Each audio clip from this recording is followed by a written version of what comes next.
Kerajaan bercadang untuk membenarkan rakyat mengusahakan perlombongan emas secara kaedah mendulang. Yang berhormat, adun daripada Galas ada bertanyakan tentang simpanan emas, jongkong emas yang ada dalam simpanan Kerajaan Negeri Kelantan. Ya, alhamdulillah, dan nilaiannya hampir 50 hingga 51 juta ringgit Malaysia mengikut kiraan semasa. Ya. Dan kesemua jongkong ini adalah dalam pemilikan kerajaan negeri. Kenapa tidak dimasukkan dalam akaun yang disatukan, juga ditanyakan oleh Galas? Kerana kerajaan negeri mengamalkan bajet tahunan berasaskan tunai, yang mana ianya mencatatkan urus niaga tunai sahaja. Manakala terimaan hasil yang berbentuk fizikal seperti jongkong ada dilaporkan di dalam penyata kewangan kerajaan negeri setiap akhir tahun.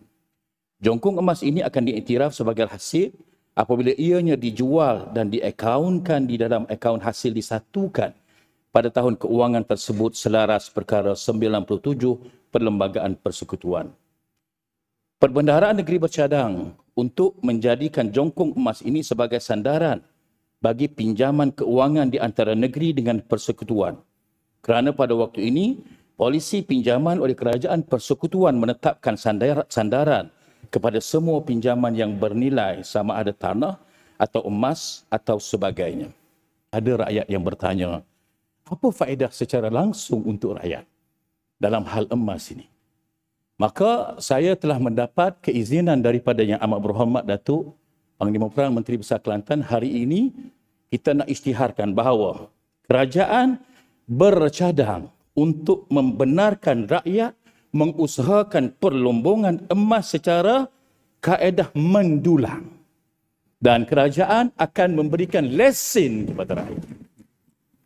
Teruskan mendulang atas tanah kerajaan, jangan menceroboh tanah yang telah diberi kepada syarikat ataupun sesiapa sahaja. Kerajaan akan beri lesen sudah tentu dengan syarat-syarat tertentu, bertujuan untuk rekod dan juga bertujuan untuk menjaga keselamatan. Dalam masa yang sama adalah untuk memantau supaya ianya nanti tidak merosakkan alam sekitar. Itu berita gembira untuk rakyat.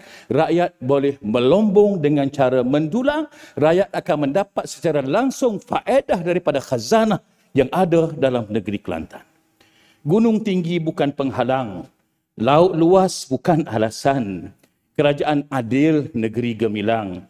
Rakyat tetap diberi keutamaan.